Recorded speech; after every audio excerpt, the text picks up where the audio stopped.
Hi, my name is Joanne. Thank you for joining me for this presentation, How Triage Nurses Can Provide Lactation Support When Supplementation is Indicated. The objectives are listed here. They are to understand recommendations for feeding infants and the benefits of feeding human milk. We're going to discuss newborn behavior and feeding needs.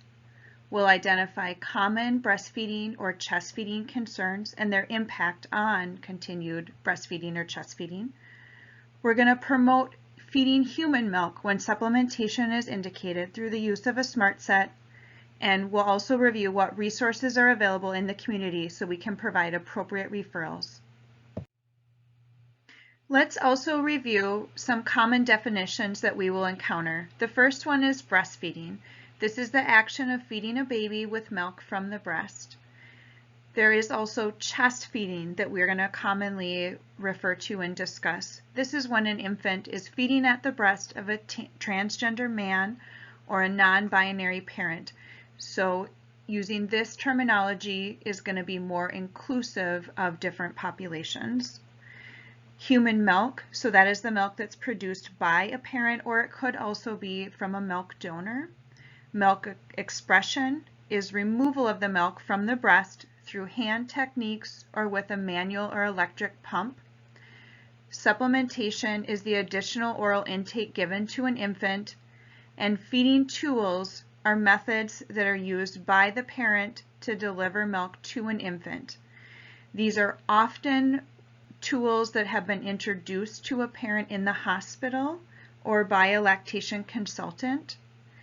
They can include things like a spoon, syringe, cup, supplemental nursing system, often referred to as an SNS, or a bottle. So why feed human milk? The American Academy of Pediatrics and the World Health Organization recommend exclusive breastfeeding for the first 6 months of life, with ongoing breastfeeding for the first year and beyond, as long as the family desires. There are many health benefits for the parent. Immediately, it can help with healing, and long-term, it can reduce the risks related to heart disease, diabetes, and some cancers. Feeding breast milk or human milk has many health benefits for the infant too, and although formula companies try very hard to replicate human milk still has characteristics that help support an infant's immune system as well as promote a healthy gut microbiome.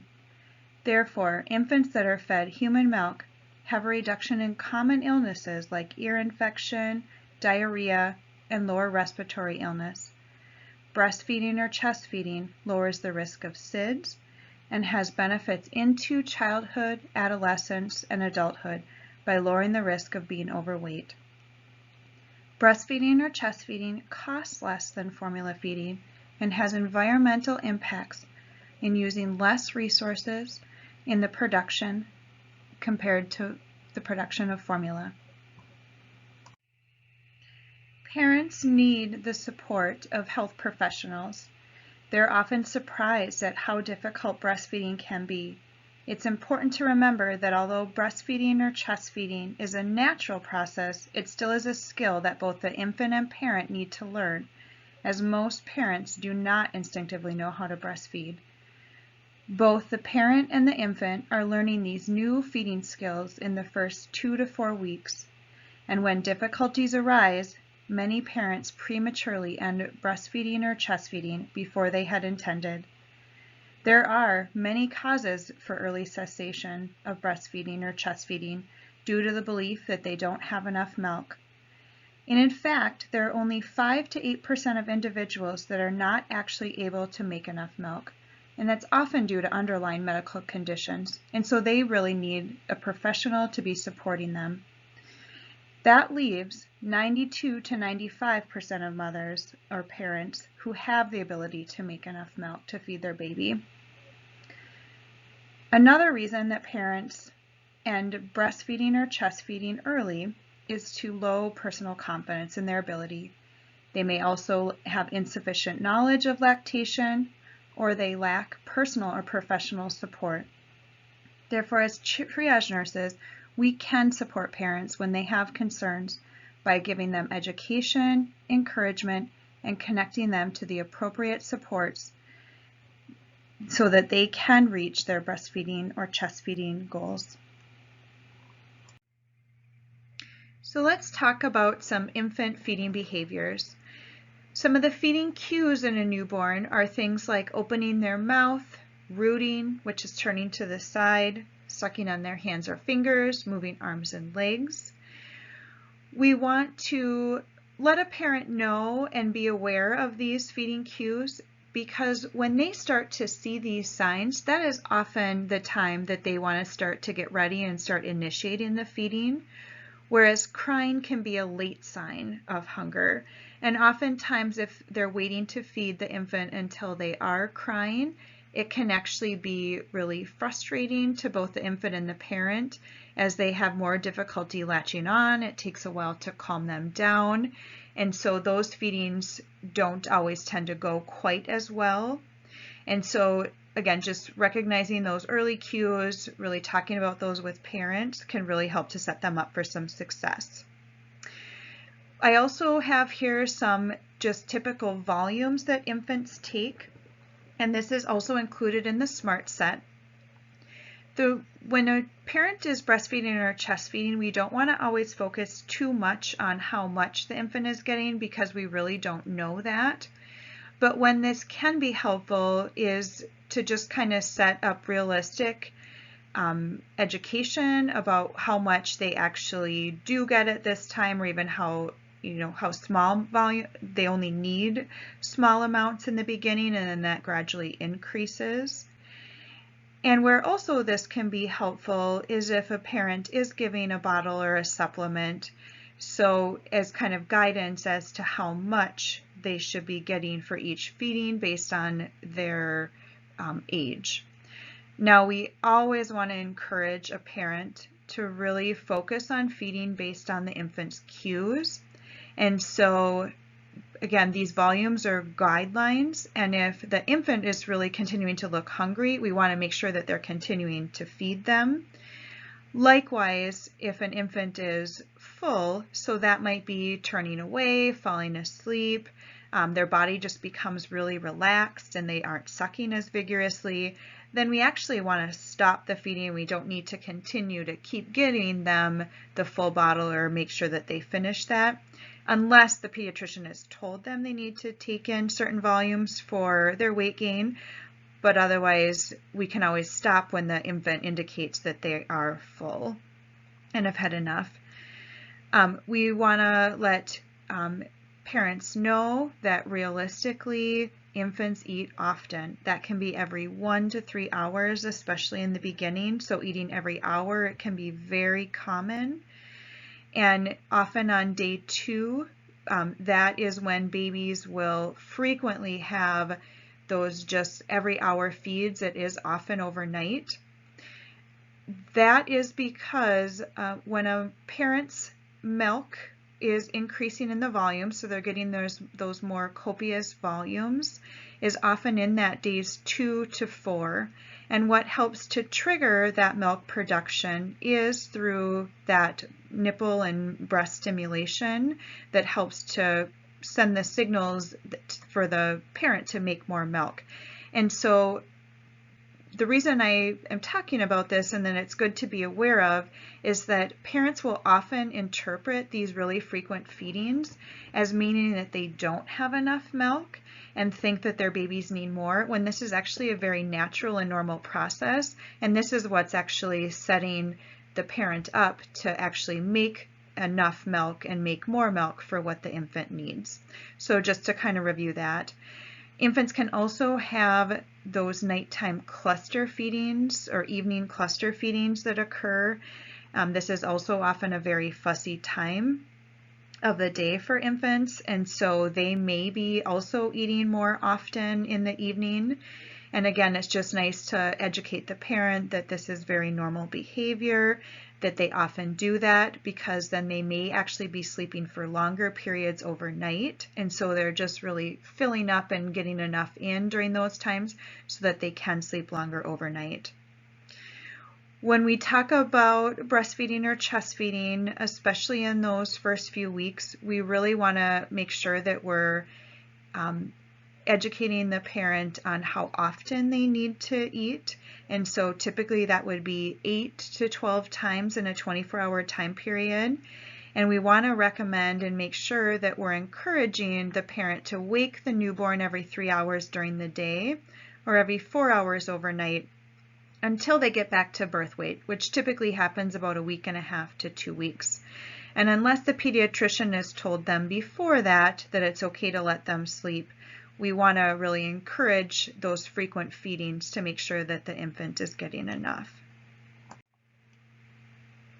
Another assessment that we want to be asking the parent about if there's any concerns about the infant's breastfeeding behavior is to make sure that they have a good latch. The latch, although sometimes can be a little uncomfortable at first, should not be painful.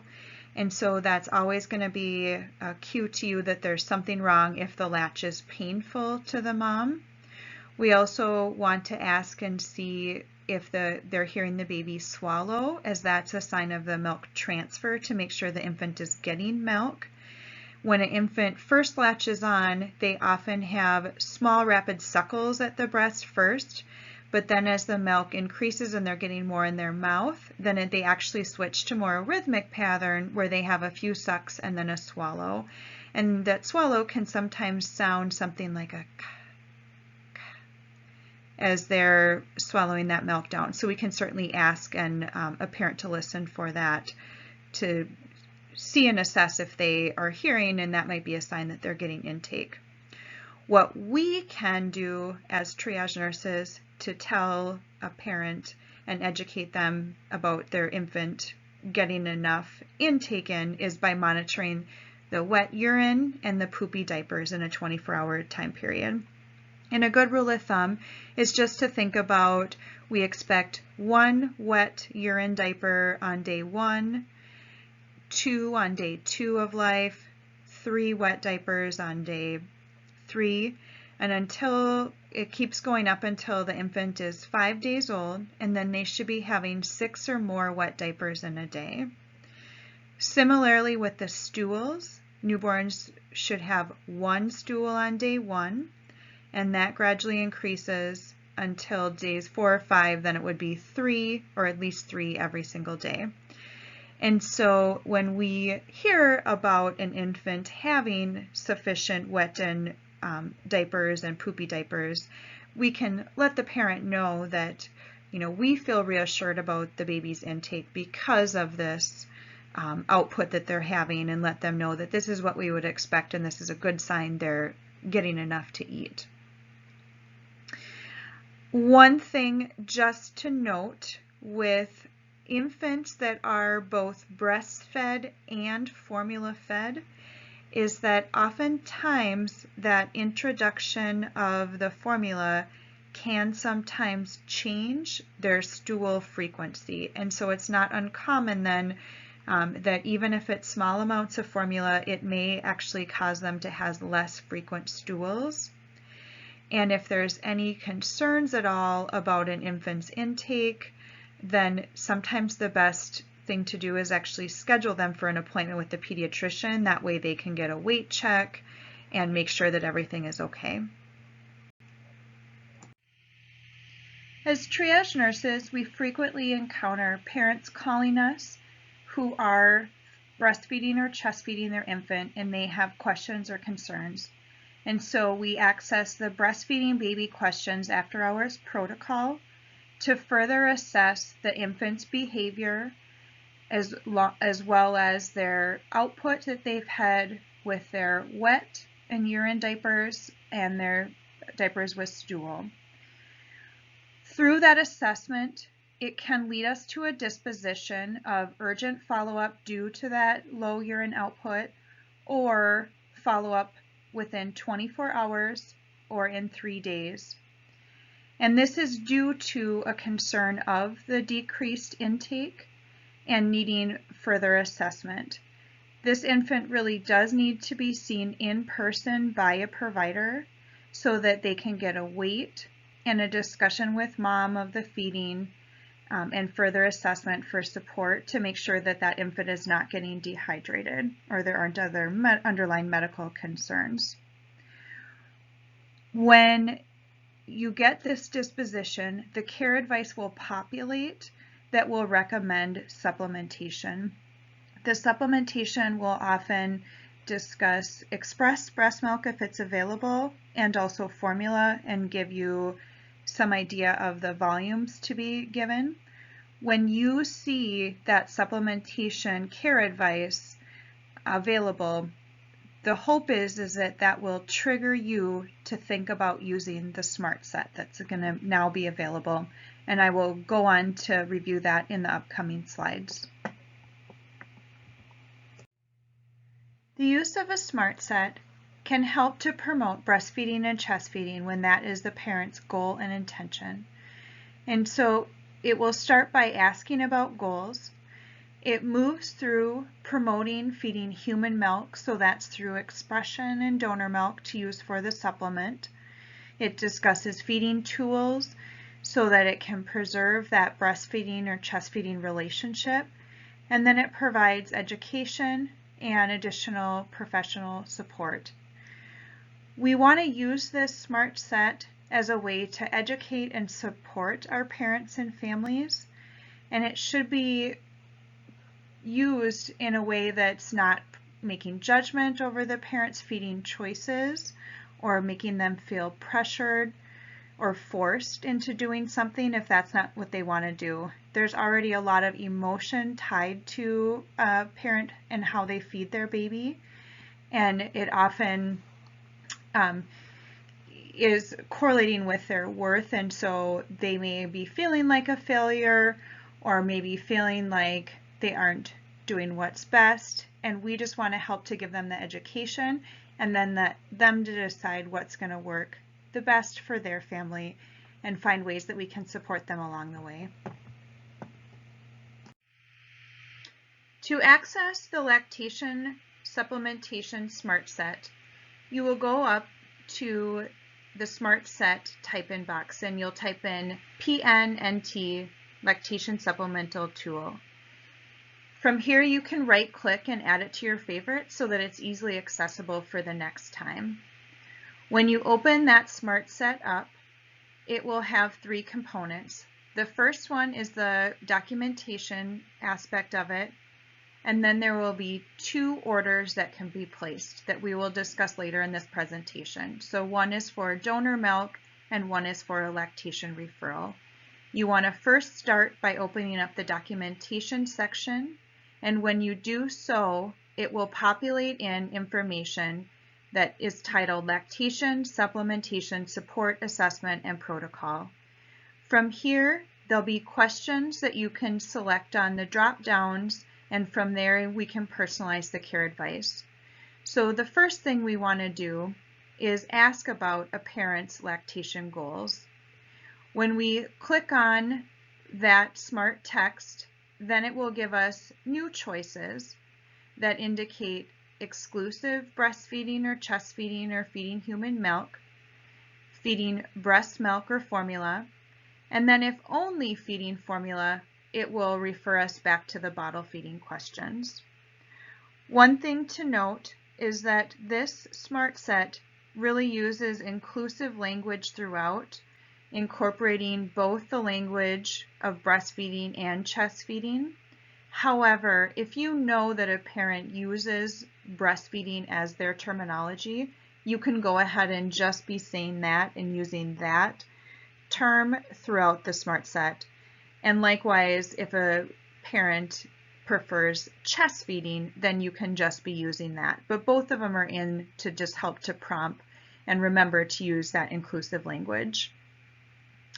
After you've selected what their feeding preference is, then it will bring up a next selection where we can design our care advice based on the age of the infant. So the options that you're going to get are going to be from 2 days to 14 days, and then 2 weeks and older. After we've completed those initial prompts answering those questions of the breastfeeding preference and goals along with the age of the infant, it will populate in relevant care advice. So it will start off by talking about feeding the infant for 15 to 20 minutes on each breast, and the care advice will recommend encouraging massage and compression of the breast, as this does help with complete emptying of the breast and therefore stimulates increased milk production. Milk is produced based on that frequency and complete removal, and so the best we can do that is going to help to stimulate and increase the quantity of the milk that a parent is going to produce. So we want to talk about that massage and compression while an infant is feeding, as well as expression. Here is on this slide a little bit of information about hand expression. This is something that a parent may use in the first few days of life when they just have small amounts of the colostrum. But this massage and compression of the breast really, like I said, can be done and should be done while the baby is eating, as well as during even pump expression. And often it's after those first few days that a parent will likely be using an electric pump, and they may even be doing it initially. There is on here a link to a video demonstration about this massage and compression of the breast, and this video is also included as part of the SMART set. So if a parent would like to see or needs to visualize this to help with their learning, we can copy this link and post it to their MyChart for them to view that. The hand expression steps here are also from the Taking Care of Your Newborn book through the Health Partners website. And so this might be also something that you may want to share with a parent or give them the link and access, remind them of that so that they can see this information. When we are accessing the SMART set, we have concerns that the infant has insufficient intake. And so as we first talk about feeding them at the breast or chest for 15 to 20 minutes, next we're going to encourage and recommend that they use a pump or use some expression. And so the SMART set will give information that talks about pumping for 10 to 15 minutes, and this is immediately after the feeding. They really want to make sure that they're continuing to pump for a couple of minutes after the milk stops flowing. And then they can collect that milk in a bottle, and that can be given to the infant as a supplement. For the older infant, or the parent who may be choosing to breastfeed or chest feed and give a bottle of formula at other times, we do want to encourage that every time that infant gets a bottle of formula, that the parent also pumps or expresses milk so that they can remove that, and therefore telling her body to continue to make more milk so that her supply doesn't decrease over time. After we've instructed the parent on the feeding and expressing of the milk, then the SMART set will prompt you to ask the parent if they were given any feeding tools in the hospital as another way to feed the baby. And here we have listed the different feeding tools and the pictures. Part of the reason that we're talking about this is that there can often be a preference that develops and can interfere with the breastfeeding relationship. And so that we know that when other tools are used, it can help protect the way the baby sucks in that breastfeeding relationship. And so we want to encourage those when the parent has them available and knows how. But if they do not, that is absolutely okay. Then we would just go ahead and use and instruct on the bottle. The scripting in the SMART set will talk about using a paced method, or the pace bottle feeding. And that really is meant to help slow down how much the infant is getting at a time. The scripting will talk about having the infant sit more upright. You want to make sure to hold the bottle in a horizontal position, and then use a slow flow nipple and tip the bottom of the bottle down as needed to limit how fast the milk comes out. So we really want to watch the cues of the infant, and if they're sucking at it, then certainly allowing them to get that. But if they take a break or pause, then oftentimes that's the time we do want to tip the infant down so that they're not getting more milk in that they're ready for, or that to let them know that we need them to suck in order to remove the milk from the bottle. This will also, in the older infants, you won't get all of the feeding tools included in that messaging, because these additional feeding tools are really only helpful and relevant when it's just the small volumes that an infant is getting, like in the first several weeks. And so if you're using this in an older infant, all you'll be getting is the information about the bottle and the pace feeding. And then I do also have a video link here that demonstrates this method, and that will also be included at the end of the Smart Set, where you could copy and paste to send through a MyChart message, so that a parent again could visualize this if that's going to help their learning, so that they understand how this is done and the intention of it. If the parent has been pumping or expressing milk, and they still don't feel like they have enough, where the baby is satisfied, still seems hungry, or maybe hasn't urinated or had still enough stools out, we do want to educate parents on donor milk being available as an option that they can supplement with. The Academy of Breastfeeding Medicine does recommend donor milk as the next supplement to give an infant when the parent's own milk isn't available, so that we can make sure that the baby is fed adequate volumes. One thing to note, this can be costly. It often is $18 to $20 for a 4-ounce bottle. And so we don't ever want to make assumptions or shame or place judgment again on a parent for their choices, but we do want to let them know it is available to them. And the scripting currently in the Smart Set recommends saying that it's best to call ahead so that you can let them know how much milk you need, check on price, and discuss payment options. And that way the parent can contact them directly to find out what exactly the price is and if that is something that will work for their family. The Health and Home Care store at Methodist does have donor milk available. They do require a prescription. They are open Monday through Friday from 9 to 5 and Saturday from 9 to 1.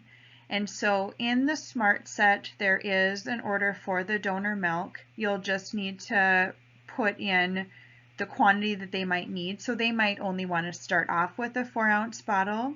So you could put your information in there.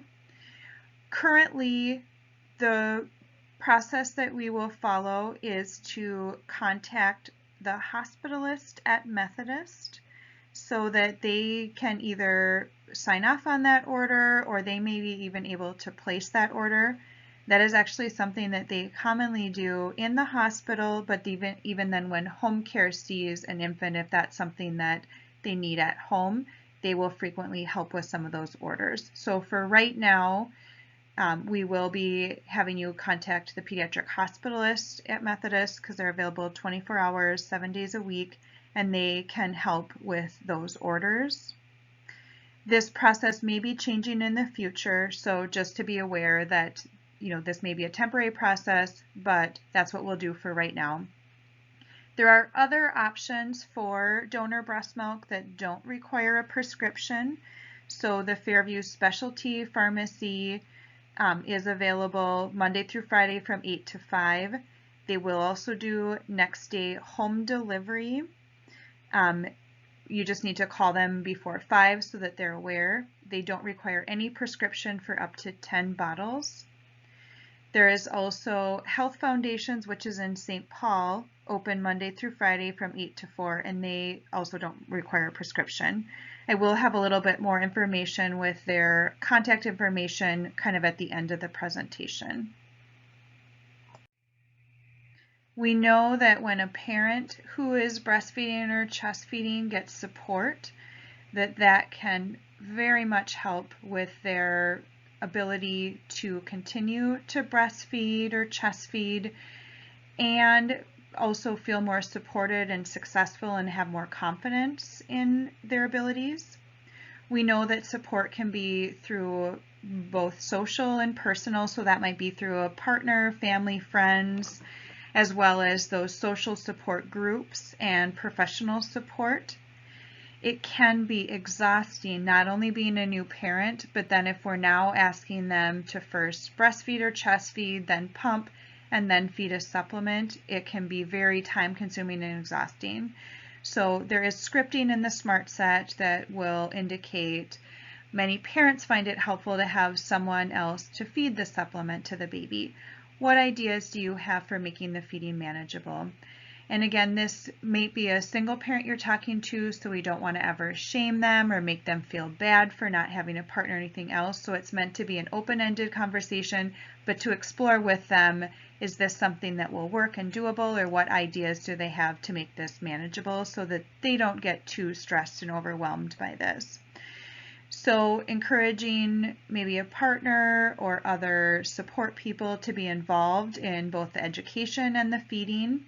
We can also talk about some social support. So Diva Moms is an African American breastfeeding group that's available and will be listed in the Smart Set to provide a parent for more information if they're interested.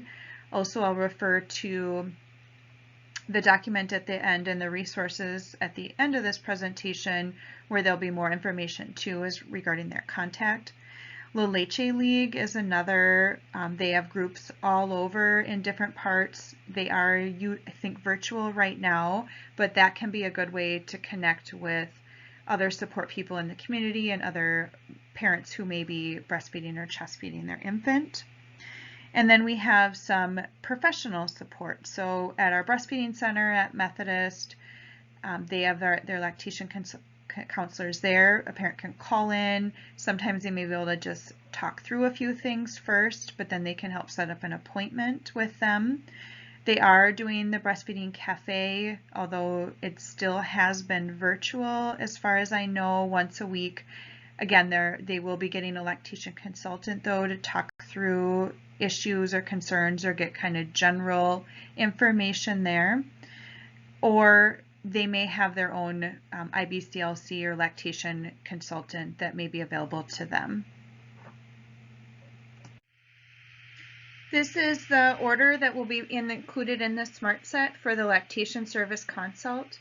You can go ahead and place this as a nurse. We do not need a provider to co-sign or to sign this for us. And we can put in the concerns that are currently experienced by the parent. This will go to the breastfeeding center at Methodist. They usually respond, it gets in a queue, and so they usually respond within a day or so. So if there is something more urgent, I would recommend that you as the nurse call or have the parent call and leave them a message because they may get a more prompt call back that way. So in the Smart Set is also included these 3 videos because some parents are going to be more visual than hearing about what they need to do. So there's a video that was linked earlier, hand massage with compression when pumping or feeding. So talking about how to really empty the breast completely to increase and support increased production of milk. There is another video on the latch and swallowing. So it really kind of goes over how deep the breast really needs to be in and how we know it can listen if there is good swallowing and milk transfer. And then there is also a video for the paced bottle feeding if someone wants to see what that looks like or get more information about that. Again, these are listed in the Smart Set. You do have to copy them by highlighting them and then clicking on the copy. And then if the parent has or the child has a My Chart, you could send the link through there for the parent to view. And this is a list of resources for within Park Nicollet and Health Partners. We do have providers that have a special interest in lactation. And so on this site, internal site, you can look at who those providers are, where they're located, and then you can schedule appointments with them for them to see a parent and infant dyad in person to help with any breastfeeding or chest feeding issues. You do want to make sure you schedule it as a LACT appointment, L-A-C-T, instead of just an office visit, because that will allow for enough time for that. There is also the breastfeeding center, and so a parent can always call the numbers listed here, 952-993-5124, and leave a message. Or placing that referral, they do have a queue that they will look for. It just may take a day or so to get there. For us, there is an internal page that's the Be Well Lactation that just kind of gives a little bit of resources as far as breastfeeding rooms. And then the Health Partners Como Clinic in St. Paul, they do also have lactation consultants there. And so if we weren't finding anything within Park Nicollet, certainly giving them that contact information and seeing if they can't connect with someone there.